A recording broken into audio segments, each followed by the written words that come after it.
guess since we're down to the last few students in line, I'd like to go ahead and introduce our seminar speaker today, who is Serge Egelman, coming from Berkley.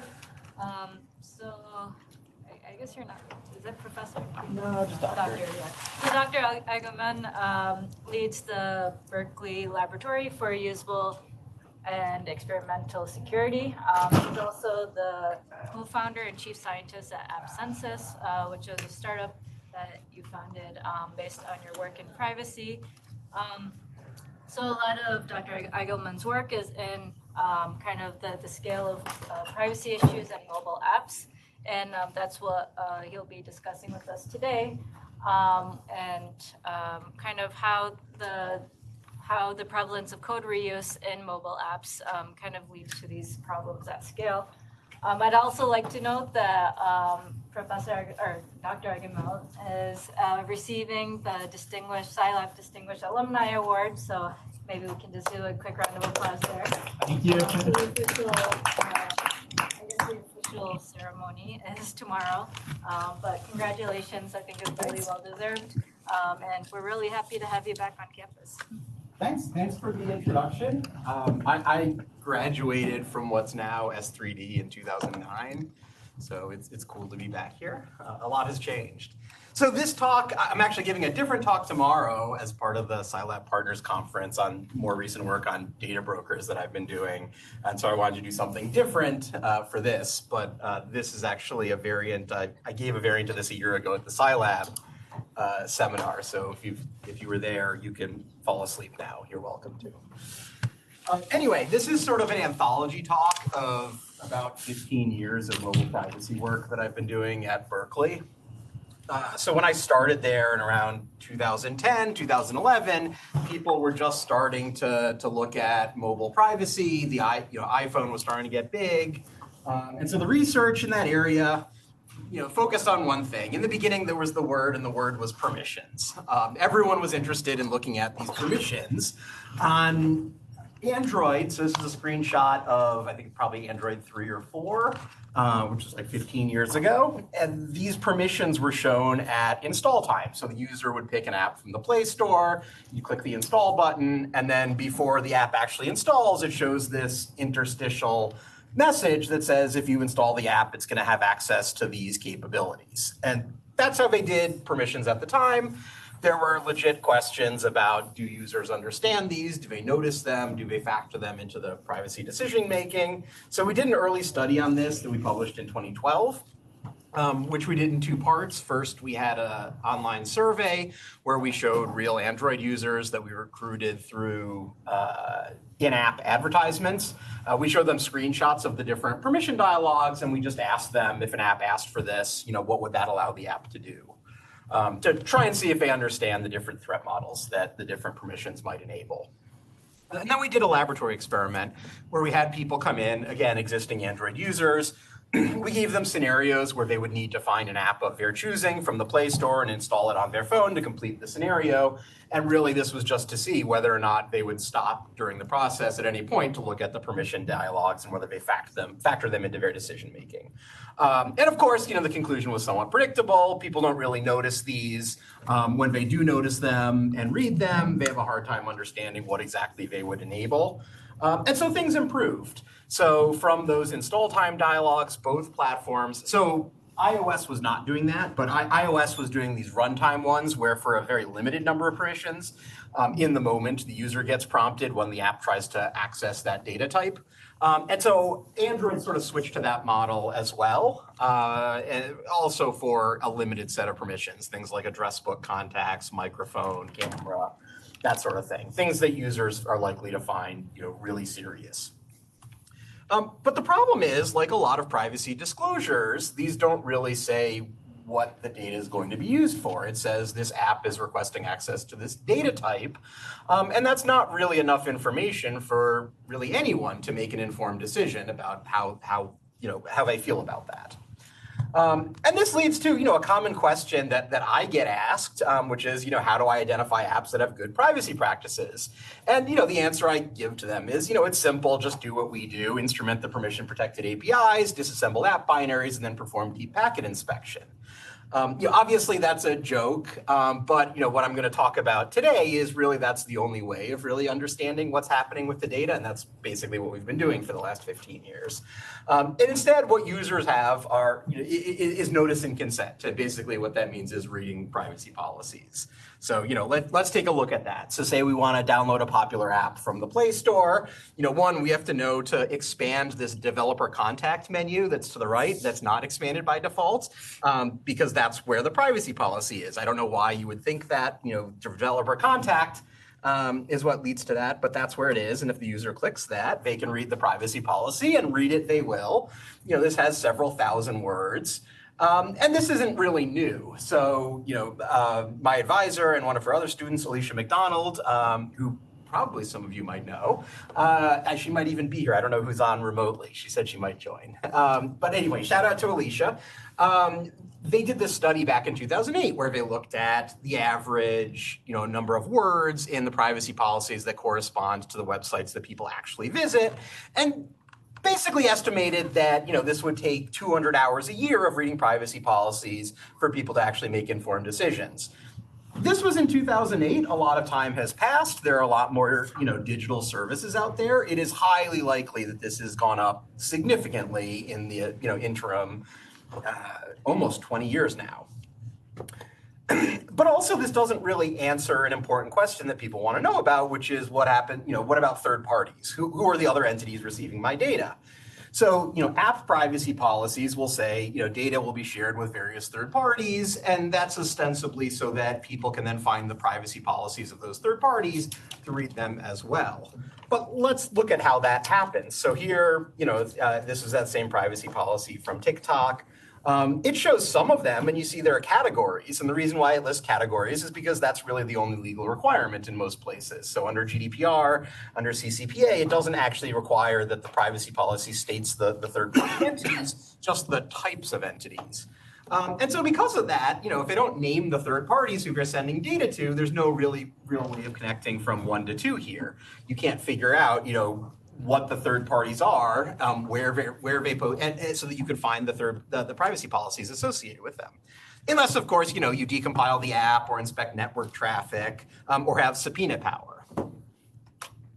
Nonetheless, privacy policies have been legally mandated for quite a while, I guess, in internet terms. So going back to 2000, any child-directed services in the US were required under COPPA to have privacy policies. California was an early adopter of this under CalAPA in 2004. Any sites that are services accessible to consumers in California are required to have privacy policies, which, given that a lot of websites, especially based in the US, are probably not going to be geofencing the entire state of California, that, pushes basically the whole market towards having privacy policies. In Europe, these have been required for quite a while under the Privacy Directive, and now under GDPR in 2018, they're double plus required. Similarly, under CCPA versus CalAPA, now they're also double plus required in California. And platforms have shifted a little bit too to try and make this information more accessible. You're all probably familiar with these by now. Here are screenshots of the privacy labels from the major platforms. And now, they have little icons and succinct text that explains the data types that are going to be collected. And there's a little bit of information there about data use. But there are other problems with these. So one is that they're entirely self-reported. It's not the platform that's analyzing the app and then drawing up the privacy label that corresponds to the app's actual behavior. And it's instead it's whoever uploads the app. They're checking a bunch of boxes and basically filling out a survey. And so obviously it is easy to make mistakes here. And so there are a lot of questions still, despite looking at this over the past 15 years about whether apps are complying with their own privacy policies, applicable laws and regulations, or even the App Store policies. And so about 10 years ago, we started to realize that we had built instrumentation to Android so that we could do field studies, giving people phones examining, having logging infrastructure so we could see what data was accessed by the different apps that they would run in the course of a week. And then they'd come back into the lab and we'd pull the data off the phones and debrief them and so on. And we realized that we could actually combine this instrumentation with other tools that have been developed at my institute that have looked at network traffic emanating from mobile devices. So combining forces, we basically built a click farm and sort of an end-to-end pipeline whereby we had a machine that was constantly pushing apps to our test phones. We were running the apps using randomized input essentially, and then examining the logs that we produced. And given that these were phones that are in our possession, we could basically treat them like honeypots and tag all of the sensitive data associated with them. Like we know the email address of the the owner of the phone, the device identifiers, all of that good stuff. And then track it to see what apps access the different types of data and whether it appears in network traffic and to whom it's actually going. And so we have this, end-to-end pipeline where we, have a repository of apps, often, pulled from the Play Store. We have simulated user actions. You could also, actually play with the phones. And then we have the results available by API on our website. Initially, we set up a website where people could just, as a public resource, where people could search for apps, and it shows the data types and third parties. And then we had a lot of commercial interest in this with companies wanting us to audit their apps. And as a result, we spun off a startup, AppCensus, that still exists today, where we do this on demand for companies. And so let's look at what this stuff does and what we've been doing with it. So one of the early on cases, I was asked by a regulator about, what are the most prolific transmitters of location data? And so that's a very easy database query for us at the time. And we found, one app, the CVS Pharmacy app, was sending data to something like 40 different third parties. And when I first saw this, I ran into the student's office who had been maintaining the infrastructure and said, there's a major bug here. We need to fix this. There's no way it's sending this to 40 different third parties.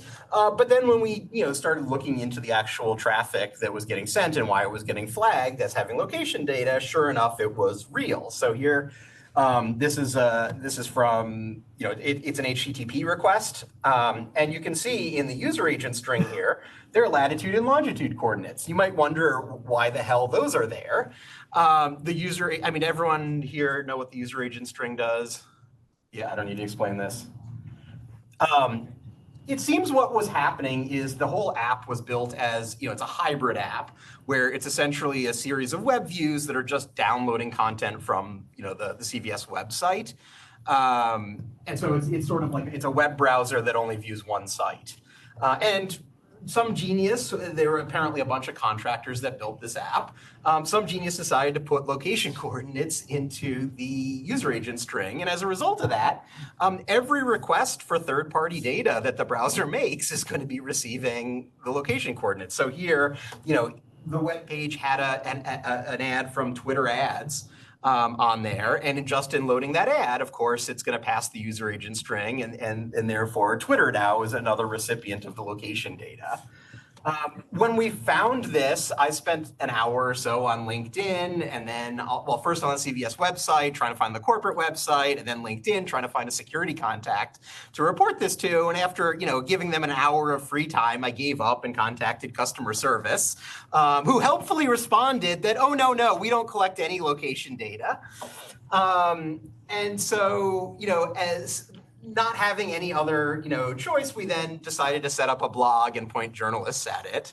And CNET picked up the story, and then within a week, CVS actually fixed the issue because, once the journalist covers it, then it goes beyond the first tier of customer support and gets someone's real attention.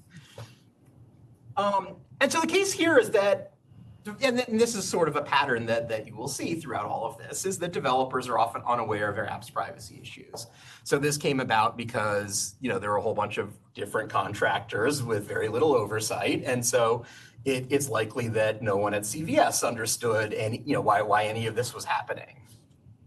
But this can create legal liabilities. I assume, I don't have to explain this in this class, why, CVS in particular, leaking, personally identifiable data to random third parties might get them into hot water. And so here's another good case study that we did. We decided early on to look at the compliance with the Children's Online Privacy Protection Act. We primarily focused on this because we started this in around 2016. GDPR hadn't actually been in effect yet. Again, I think everyone in this room probably understands that in the US, the privacy laws are sector by sector. And so we decided to look at COPPA just because it's been around since 2000. And so therefore, digital services have no reason for not complying. It's not like they didn't know about the law. And there are a bunch of requirements. And basically, it makes it illegal to collect data without verifiable parental consent from anyone under 13. So that means, certain types of identifiable information like location coordinates, contact info, that sort of thing. It's illegal to do behavioral advertising because profiling children under 13 is illegal under the law. So here's an example. Here's an app, Animal Paradise from Baby Bus Kids Games. This seems obviously directed at children. Yes. Looking at the traffic in yellow here, at the top we have data going to port 80, which means not SSL. So data under COPPA, you need to use reasonable security mechanisms when you transmit data. The FTC has interpreted that as requiring TLS for many years now. And so this is clearly a violation. It's sending data to talkingdata.net, which is advertising and analytics company. In blue, it's basically a list of all the identifiers associated with the device, like the Android advertising ID, serial number. There are a few other identifiers. Green, it's information about the Wi-Fi connectivity, so the current connected hotspot, the MAC address of it, but also names of prior networks that the device had connected to recently. And so this is very illegal. But we also found that this wasn't uncommon. So we downloaded as many apps from the kids categories of the Play Store as we could find for testing. It was around 6,000. And we found that a majority of them had evidence of violating the law in one way or another. So in terms of collection of, outright, contact information like location coordinates, emails, it was around 5%. By and large, most of the issues came down to sending other types of identifiable data without TLS. So like 40% of the apps failed to use TLS. Another 39%, were collecting non-resettable identifiers in violation of the platform policies. So since 2013, both Apple and Google require that for tracking purposes, developers only collect the advertising ID, which is user resettable. Ignore the fact that something like 1% of users actually know how to reset it and do reset it, but nonetheless, about 40% of the time they were collecting other identifiers like device serial numbers and so forth. So here's the policy, Google's policy, which has been long-standing policy that the advertising ID can't be combined with other identifiers unless you have explicit user consent. And the reason for that is, if you're collecting it alongside other non-resettable identifiers, it just negates these privacy controls. The user can reset their advertising ID ad infinitum, but it's not really going to have any use if other identifiers are also being sent. Hence the reason for the policy. But 3/4 of the time that the ad ID was sent, it was accompanied by other identifiers. And often, this came down to the use of third-party services. It wasn't the developer, sending this back to their own server, but instead it was SDK code that the developer had put there. And, I want to be very clear that, one takeaway is not that software engineers should not use third-party code. That is a stupid conclusion. I am not saying that. Use of third-party components in engineering is well recognized. When Toyota builds a car, they don't make the brake pads or the tan the leather for the seats or what have you, but instead they're complex supply chains. And it's the same in software engineering, and this has been well known for literally centuries. So, Adam Smith wrote in, 1796 in The Wealth of Nations about the specialization of labor. And basically, these supply chains, it's the modern version of that. It's labor specialization. The issue is when you use the third-party components irresponsibly or without proper oversight, and that's what's happening. When car companies use third-party components, there are very rigid requirements. There's integration testing, and while this has been, well, like thinking back to like the Mythical Man month, this has sort of been well known that we should be doing this in software engineering for I guess half a century now.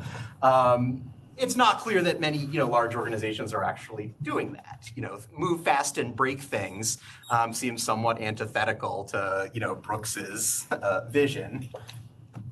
So going back to the types of violations that we saw, almost 20% were sharing identifiers with third-party services that were almost certainly going to be using the data for prohibited purposes like behavioral advertising. These are not hard to find if you just look in the terms of service for many of the common behavioral advertising SDKs. Many of them will say, do not use this SDK in child-directed apps. And you might wonder why they have, so here's an example. Here's MoPub, which it was Twitter at the time. I'm not sure who owns it now or if it's even still in existence, but it was an advertising network owned by Twitter a few years ago. In their terms of service, it says, you will not transmit any personal information about or relating to an individual under the age of 13 to MoPub. You might wonder why they have that provision. Well, if you read the privacy policy, it makes it clear that any data that they receive, they're going to use for behavioral advertising. And so if that data comes from children, that's likely going to violate federal law. Nonetheless, this was prevalent, and so we published a paper on this back in 2018. That led to a lot of lawsuits. It was fun. The New York Times covered it. The New Mexico AG sued Google and Twitter, as well as this one very prolific app developer, Tiny Lab, that their apps were just riddled with adware. They sent a photographer to my office who looked in the office and said, too many plants, not enough blinky lights. So we went to the server room. This was actually my first and only time in the server room was for the photo shoot. So that was fun. But ultimately it resulted in, all the coverage and the litigation resulted in major changes to policies. So Google announced in May of 2019, almost a year after we published the paper, that they have new policies for child-directed apps, and in particular, there's going to be more oversight into the ad tech that they use. Apple actually one-upped them a couple months after this, and they had announced a blanket no advertising in children's apps, period, which was interesting. But Google's policy was that advertising, you could only use one of these certified SDKs. And Google maintains this list of SDKs that they've been blessed, as suitable for child-directed apps, because all of them have configuration directives so that developers can opt out of behavioral advertising. The problem is, it's up to developers to actually configure them that way. Just having the option when it's also not the default isn't necessarily going to lead to developers setting this correctly. And that's difficult. If you look at, each of these different ad networks has totally different methods for, telling that third party that this is a child-directed app, and therefore you shouldn't profile the user based on the received data. So this is Ad Colony. They have a whole step-by-step instructions on how to use their online dashboard to do this. I mean, the fact that there are multi-step instructions, on how to use the web dashboard suggests this is non-obvious to the developers. Here's another one, Chartboost, which also shows how developers can use their web dashboard to do this. Here's Kochava, which is pretty prevalent. In contrast to the others, they have a code snippet that developers are instructed to copy paste into their apps to opt the user out of behavioral targeting. And so a year after we had published the paper in early 2020, we tested as many apps as we can find again, and we found that things by and large had improved. So in terms of location collection or collection of email addresses, we found that it was around 1%, which was a pretty good drop. And use of TLS vastly improved. So it was over 40% before. Now it's a little over 15% in 2020. But there were a lot of problems with these self-certified SDKs. So there was a lot of use of SDKs that weren't on these lists at all. So for instance, MoPub is one that's not on the list. Facebook was one that's not on the list, but many apps were using these, and these apps were being approved for distribution nonetheless. And then there's also, just because they use the certified SDK doesn't mean it was configured correctly. So we found 36, just looking at one SDK, Kachava, we found, a ton of apps that were not using that correctly. And so, the problem is that, because each SDK has its own API, this can be really complicated because the supply chains are also complex. You have to know which sets of documentation you should even be looking at in order to get this right. So here's an example. So here's Duolingo. This actually, as you all probably know, came out of CMU. We discovered this early on. Is there a date stamp in here? I mean, it says Android 6, so this must have been from a while ago. But you can see this is traffic that's going to Facebook for advertising purposes. And it's sending this flag kappa equals false, as well as the user's advertising ID, which is basically signaling to Facebook, you can use do behavioral advertising for this, the user that's identified by this ad ID. We looked at Facebook's documentation, and so for Facebook, they say developers need to call this method set is child directed. And then that will set the correct kappa flag. We verified that this is the case, that this does, the Facebook SDK does function correctly when this is used properly.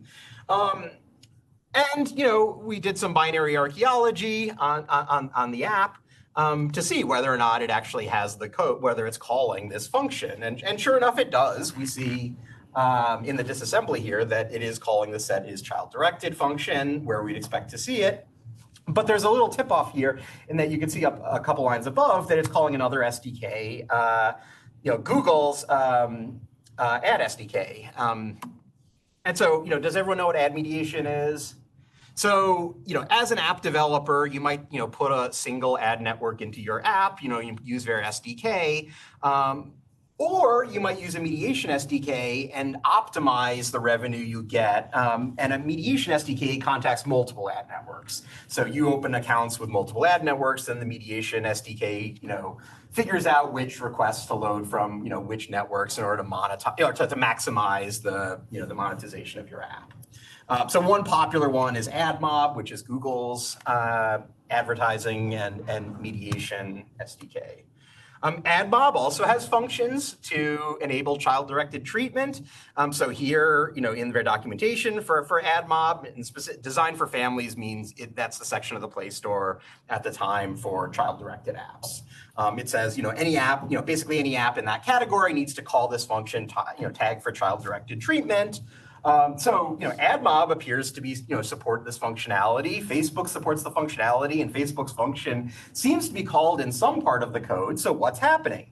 Well, at the time, if you scroll to the very bottom of the documentation, Google explains that, well, actually, ad mediation ignores this flag. If you're using AdMob for mediation and not as a standalone ad network, it's going to ignore this flag, and you just shouldn't use AdMob when in mediation mode in child-directed apps, period. So clearly what happened is someone at Duolingo, probably stopped before they read to the bottom of the documentation. They called the correct functions, but little did they know that because they're using mediation, AdMob was just ignoring all of those. And as a result, that, presents potential liability for them. And so, this asks, there's several more questions here about, do developers know to look for these documents? Many large software organizations have compliance folks, whether those be lawyers or privacy engineers. Do those folks know to look through the documentation to find this sort of thing before it's too late? Also, feel free to ask questions. Was there a question in the chat? I thought I saw it. I don't know if you want to just read it out. You can go ahead. That wasn't you. Sorry. So there's a question: how should regulators treat developers who unintentionally use unapproved ad networks versus developers who knowingly use them?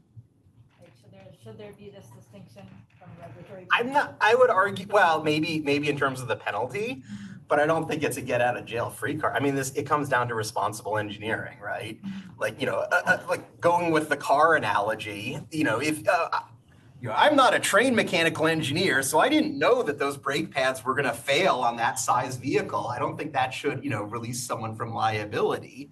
Instead, I think we need to have, higher standards of, professional, responsible conduct in software engineering. So it's saying, oh, well, I didn't know my app was sending all this data to these third parties who also happen to be paying me for the data that I am sending them. That shouldn't be a viable defense. But what do I know? I'm not a lawyer. I actually have a similar question. It seems to me like you named all these companies that are sending data they shouldn't be sending to other people. And it seems to me like most of the time they get off scot-free. Like in the worst case, you'll let them know that you're doing That's not true. It's not true? No. Okay. Because it seems to me like your company lets them know and then they fix it and then they're good. No, the company initially was mostly working with regulators and Okay, so there's legal action that happens. Oh yeah, I mean, we do both. I mean, most of the business comes from, yes, companies that want to prevent this sort of thing, Okay. but we also do work with regulators and, consumer protection attorneys. So switching gears a little bit, there's also, I guess this sort of dovetails with that previous question about, malice versus incompetence. So this is the malicious stuff that we also started finding with this instrumentation that we had built. And we did a Unix security paper on this a couple years ago. It concerns side and covert channels. So in security, a side channel is, imagine you have an app and a security mechanism that regulates whether the app can access certain resources. Think of like the permission system and accessing location data or camera data, that sort of thing. A side channel is if there's another method of accessing the same data without having to go through that the permission system or the security mechanism, that's a side channel. Then you have what are known as covert channels, and basically what that means is if you have an app that has legit access to the resource, you could have another app that doesn't have access, but if it colludes in some way with that app, either through reading that app's data written to a shared part of the file system or what other means, then the app that's not meant to have access could get access, and that's called exploiting a covert channel. And so using this instrumentation that we built a pipeline to automatically detect this.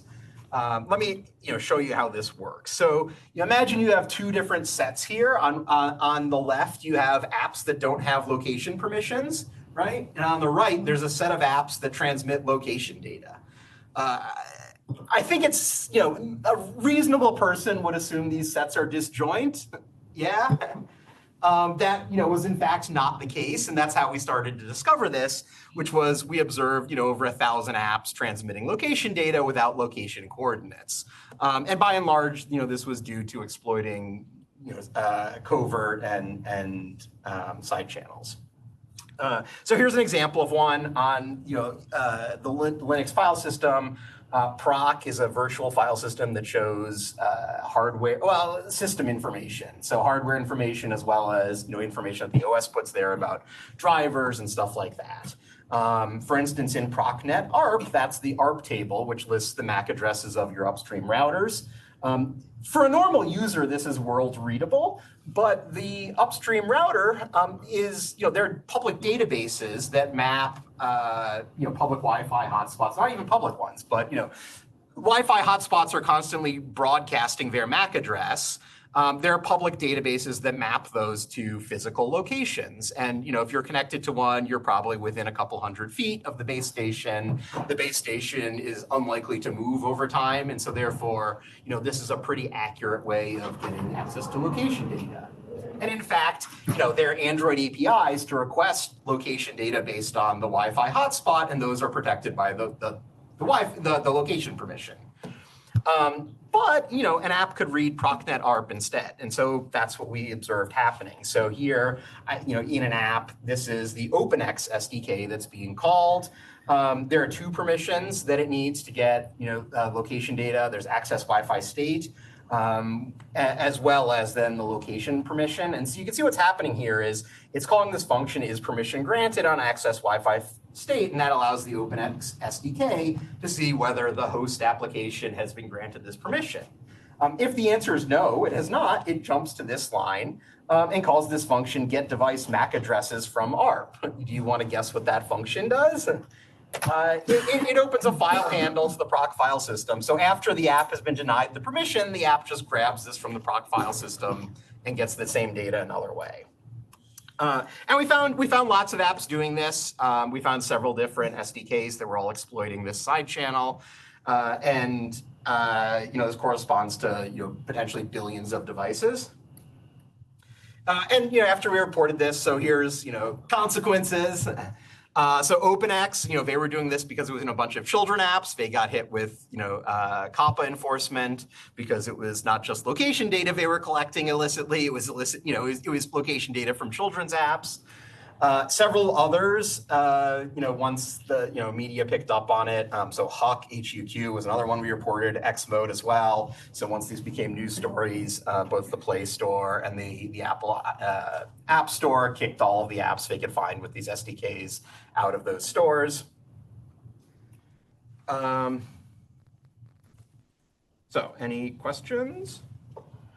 So moving on, we did another study, these first few things were basically to measurement studies to look at how prevalent noncompliance is, and that led us to several more questions about how does this come to be. And so we did a interview study with developers of child-directed apps, again because they should be familiar with COPPA if they're developing child-directed apps. We emailed developers from the Play Store. So, there's the contact information. We just cold emailed a bunch of developers, as well as I think we looked on LinkedIn for developers who, mentioned working at, some of these companies. We did surveys with, 130 of them. These were all companies that were either regulated by COPPA in the US or GDPR-K, the kids provisions of GDPR, which are actually very similar to what COPPA requires. And then we did interviews with about 30 of the developers. And then we also tested their apps so that we could see whether their understanding matched what the apps were actually doing. So, we found that 80% said that they are familiar with these, these children's privacy laws, which seems good because, they should be familiar with them given that they're developing, children's apps. Only half said that they have formal processes in places at their organizations for actually dealing with them, though. And we'll get to why that is in a little bit. But before you focus too hard on the 80%, we also found that 25% said that they were familiar with FLRPA, an acronym we made up for the purpose of the study. And so, in terms of why, people's responses, here's one, it's listed in the app that it collects the data. And so that's why they don't need, consent. Again, these are child-directed apps where consent is explicitly required. Here, it's only done for the analytics SDK, like location data. And so therefore they don't need consent. Well, the location data is specifically banned. That collection of location data is, banned under COPPA.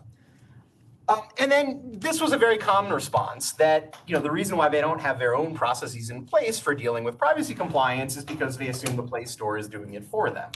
So the Google Play Store, the app must be evaluated and rated before it's published. And that's not at all true. So, here's another one. Google routinely verify the respective COPPA. They send notifications in case of violations so we can fix them. It is true that both app stores send notifications to developers about violations, but they're usually only doing that for major things that have come to their attention. They're not proactively, auditing every app for privacy compliance reasons. You've probably read all these, so I can skip over them. In terms of awareness of what the apps did, half were unsure whether the data was sent encrypted using TLS. 72% were confident that their apps did not send any data to third parties. More than a quarter of those were wrong. And again, most of these issues were due to third-party SDKs. They just weren't aware what the third-party SDKs were sending. So speaking of SDKs, this was a fun one that we found. So measurement systems, we saw traffic going to this domain, measurement, I think it was measurelib.com. And, we were trying to figure out what the hell this is. It says it's a monetization SDK, so we were trying to figure out what it did. And the reason why it caught our interest was that it was sending, applying encryption on top of TLS. And also all string constants in the app were encrypted and then decrypted at runtime, which was very suspicious. And then it, of course, we also noticed it because we saw it was collecting things like clipboard contents and all the device identifiers. It was doing Wi-Fi, it was doing scanning of all the MAC addresses on the local network, basically to fingerprint devices. And then, other more classic PII like email addresses, phone numbers, and location data. It took a while to figure out who was behind this, but it was only because of a lapse in OPSEC where looking through domain tools for a couple months, we noticed that the domain, the private registration had expired, and this name Vostrom Holdings appeared in the domain registration. And so with that in hand, one, we found out that Vostrom Holdings is a defense contractor, but then two, with that name, we went through historic DNS, domain registration data to look at what other domains they've registered over time. And there were a lot. And so it turns out, this was a defense contractor and they're using this to harvest data to then presumably sell to the government for intelligence purposes. Got my picture in the paper again. That was fun, along with Joel, who was a former postdoc and still a colleague, co-founder of AppCensus, who did a lot of he did most of the reverse engineering. Binary archaeology. And so part of the work with the journalists was, uncovering all of these shell corporations. Joel gives an hour-long version of just this with the conspiracy board and, connecting the red yarn to all of these entities that we had been uncovering with the journalists over about 6 months, trying to unpack all of these different connections. And one of the main companies involved is a company called Packet Forensics, which was actually at the center of this story from 2010, where there was a expo for, I guess, intelligence agencies, and there was some hardware vendor called Packet Forensics was claiming to sell this box that undermines TLS. And, at the time, people are wondering how in the world could they possibly making this claim that they can, decrypt all, SSL traffic. Well, it turns out, from this list of domains that we had found that they had also registered, there's some fun ones in here. So like there's a fake law firm. We're kind of curious what they were using that for. But one of them, TrustCore, turns out is a root CA or was. And all of their roots were in all of the major browsers and operating systems. And so then we spent another 6 months or so trying to remediate this, working with the different, browser vendors to get TrustCore removed. And so that was resulted in another story when they finally got kicked out of all the browsers. Byron Tao, one of the journalists formerly at the Wall Street Journal, he's at the AP now, wrote a whole book about this, and specifically this defense contractor and how they've been collecting all this data to sell to the government. And so supply chains all the way down. What was interesting about this is we saw some of the emails. The journalists, reached out to some of the developers and actually got one developer to talk to us, who then showed us the original outreach emails where they were, cold emailed from, measurement systems and offered like $10,000 to install this SDK in their app. And, obviously some developers did this without asking too many questions. So here's another one with supply chains. So this was during the pandemic. There was the contact tracing framework, which made promises of privacy, and they had a public algorithm that Google and Apple had worked on to try and preserve privacy. And while the protocol that they had put together was reasonable, the issue was the implementation. So part of this relied on these rotating identifiers that were supposed to be completely ephemeral. The problem with that is, as we discovered, they were actually being logged to syslog on Android. And so every time a new identifier was generated, it would just show up in the device logs. And of course, there are apps that have access to those device logs, and that includes any third-party components in those apps would also have access to the device logs. So here, Google's documentation at the bottom, it says, be careful when writing to on-device logs on Android. Logs are a shared resource and are available to an application with the permission. So here, the issue was they just weren't following their own advice that they give to others.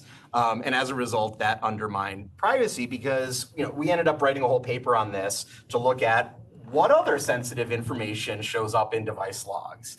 I ended up, going around town buying, cheap Android devices to try and get a diversity of, of manufacturers and models, just so that we could look through them to see by default what data is being logged to syslog. So in addition to those, proximity IDs, which are supposed to be ephemeral, which will allow someone to determine whether you're sick or not, almost all of them have, the name of the Wi-Fi hotspot, which you could be used to infer location. If you ever, the email address is in syslog, so whenever you open up the Play Store, it signs you in, and then it logs the email address for the Google account that you used to sign in. And so that's all being identified, and that's all paired with the, the rolling proximity IDs. So what does all of this mean for, so again, this is a supply chain issue that, because of all of these different third-party manufacturers of the Android devices, there's no standardization over what sensitive data appears in logs and what doesn't. Google has very little control over that. That's up to the hardware OEMs. And so what does all this mean for compliance? Well, due to the third parties, apps might be, not accurately disclosing their privacy behaviors. They might be collecting data without required consent. And they might be requiring, they might be violating laws all without developers' knowledge. So what to do? Read documentation, make compliance people aware, and then, platforms should do more. In most of these cases, both the recipients of the data, like the SDK providers, as well as the platforms distributing the apps, they have enough information at their fingertips to know when their policies are being violated. They're just not incentivized to do anything about it. And so that's a policy issue. But then, if nothing else, developers just need to do a better job testing their own apps so that they understand what they're doing. Because right now, they are responsible for all this. So I will leave it at that. We can do a round of applause or you come up with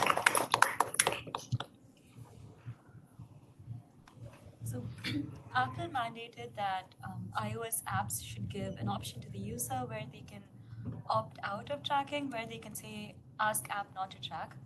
Have you done any studies to see whether that's actually effective? Yes and no.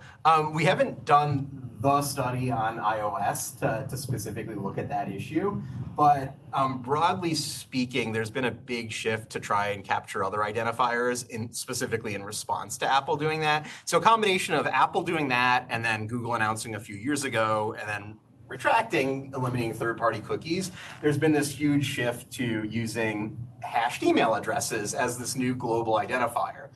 And this is actually what I was going to talk about tomorrow, is that companies with a straight face talk about this as the new anonymous way to track people online. And they literally use the phrase anonymous or de-identified when saying that now, due to not being able to rely on third-party cookies or device identifiers on iOS, everyone should be using the anonymous identifier, which is the hashed email address. One, it's obviously, definitionally not anonymous, right? They're specifically using it to track individuals.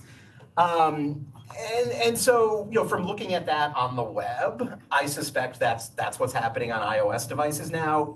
And usually what happens on the web is you go to a site and, they're really going out of their way to get you to sign up for an account, right? Or sign up for the newsletter. And that's how they capture the email address. And then, the ad tech has, JavaScript that will scrape the contents of forms. So Facebook's doing this, and so is TikTok, and I think there are a few others, where as you're typing your email address into the form to sign up for the newsletter on the site, it's going to these third parties, and they're hashing that and using it for matching purposes. There's no reason to believe that's not also happening on iOS devices, because there's really nothing Apple can do to prevent that. Because I've always been a little confused by the wording, because it's not, you don't say, don't track me. It says, ask app not to track, which means technically the app can also reject your request, if that makes sense. Like, why else would you word it as, no, ask it's app not to track? The permission is you're allowing the app to ask whether or not to track or not. And then if you say yes, you will allow the app to ask. Then that means when the app tries to ask to get the advertising ID, you get a subsequent permission request. If you say no for allowing the app to ask, then you'll just never get asked by the app, and the app will never have access. which is a good move, but that only works if no other identifiers are being collected.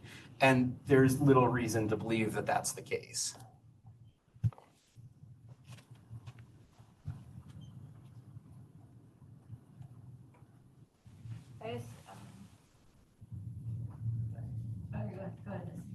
There's one question about the Apple private intelligence thing that they have rolled out recently. So, your research is around the Android phones, and they identified that this is it because it's easier to like instrument the Android apps or Android phone themselves? Yes. I mean, this whole thing started because Android's open source. And so we were maintaining our own fork of Android where we had instrumentation baked in. You obviously can't do that on iOS. There are now ways of doing similar stuff on iOS, and like AppCensus as a company is doing that. But most of the research, we've just been focused on Android over the past, decade plus because it was easier. A follow-up question on that. So I do my own like research by instrumenting Android, like not the fork but the actual Android using Frida scripts and root certificates for pen testing and stuff. So how is it different from the fork that you have versus the different company? Like Samsung would have a different version of Android that they custom make it. So is it different on the root level? Yeah, I mean, so all OEMs get to customize, and so every version of Android is going to be slightly different, whether it be from the device drivers or just other stuff that they bundled in there, because each OEM does have a lot of leeway. We're doing all of our building on AOSP, which is, the official Google open source release. So the question was like, do these OEMs provide extra functionality to track people, or maybe their own? Maybe.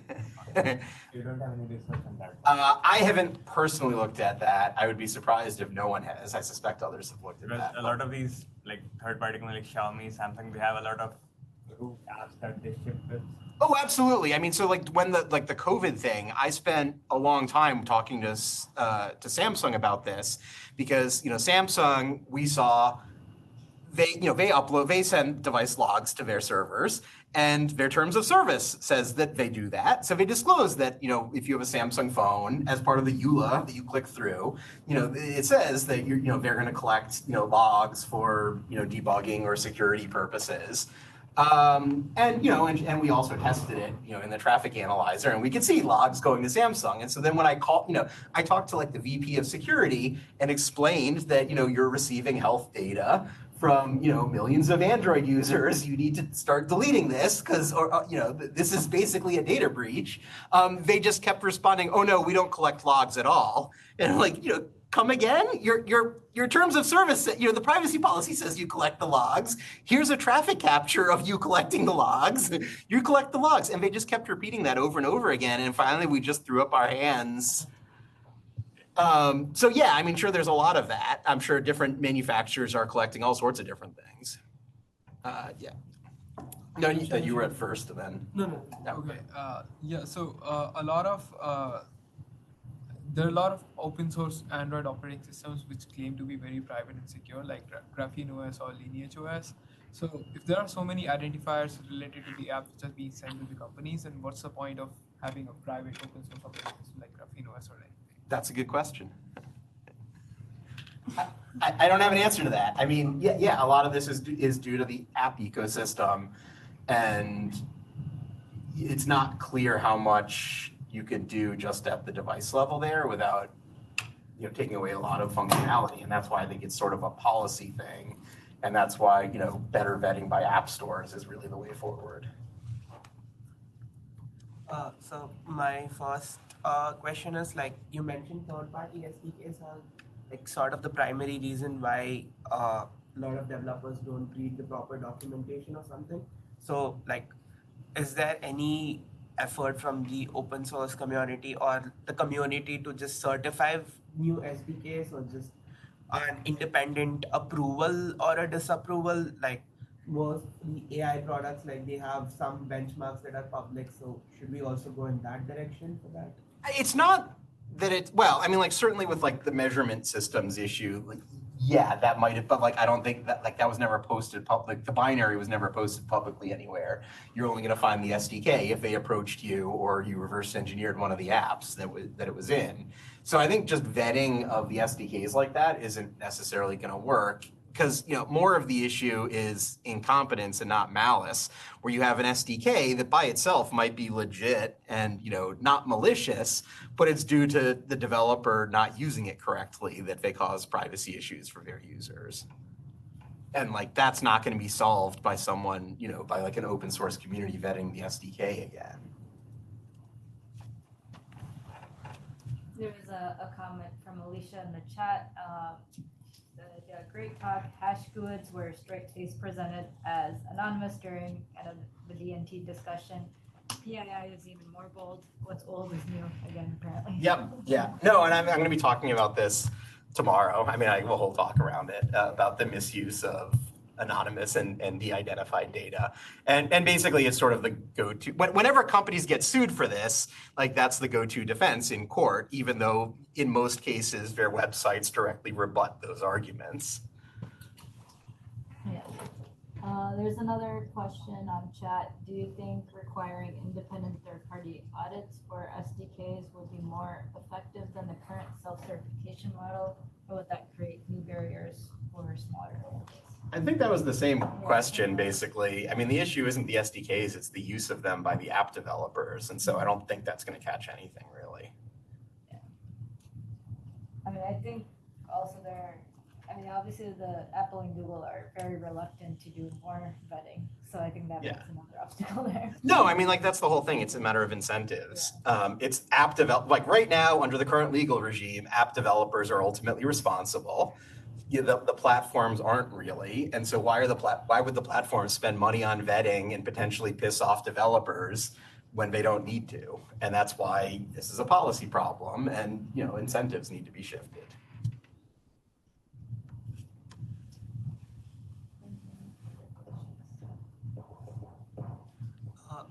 I also went through the AppCensus website, and first comment is I really like the elephant illustration in the website. And the second one is you mentioned that you only take binaries of the apps, where if it's confidential, can we do this through static code analysis too? Some, but a lot of this stuff is not findable through static analysis, as we've learned. I mean, so one, there's a lot, the really malicious stuff, we've seen, in the case of the measurement systems one, all of the, the strings were, encrypted and then decrypted at runtime.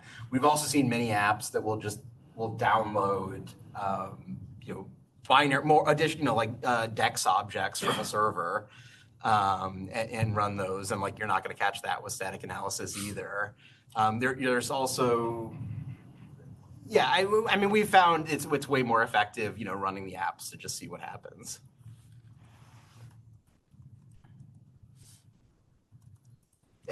Do you think there's a reason why compliance doesn't push for platforms to be held responsible for third-party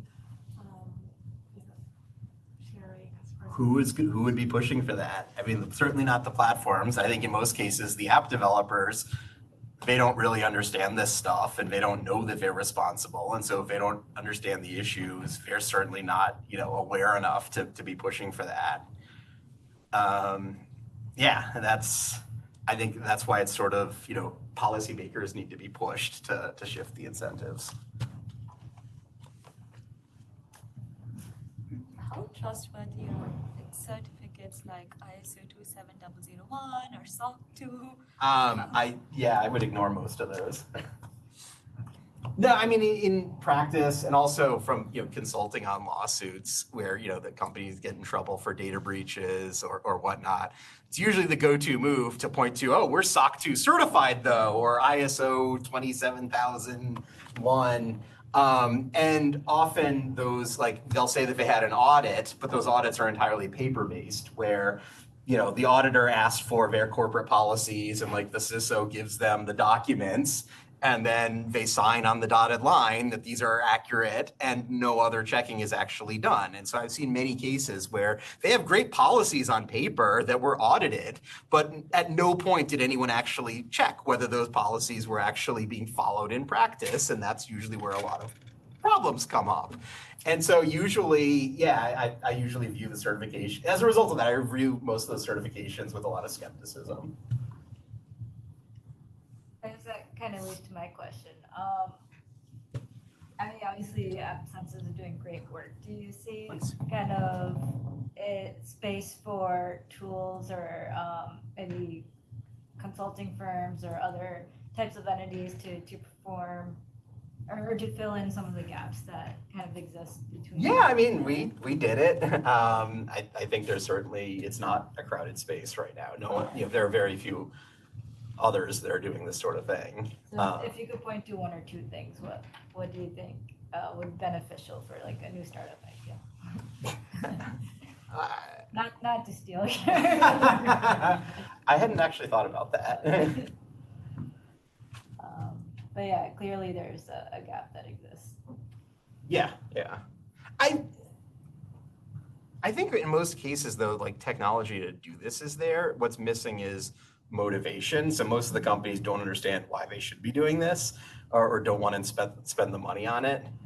And in many cases that's rational too, because based on how prevalent these issues are and the amount of enforcement actions that are out that actually happen, it's very unlikely that you'll actually get in trouble with regulators. And unless your company's worth hundreds of millions of dollars, you're probably not a big target for a class action either, just because you're essentially judgment proof if you're a brand new startup without any real assets. And so a lot of stuff just flies because there's no enforcement happening.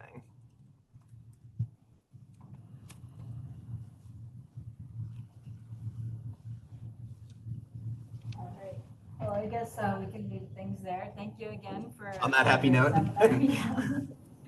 Food for thought. Yeah. Well, thanks for having me. Maybe we can do a last round. Congratulations again. Oh, thanks.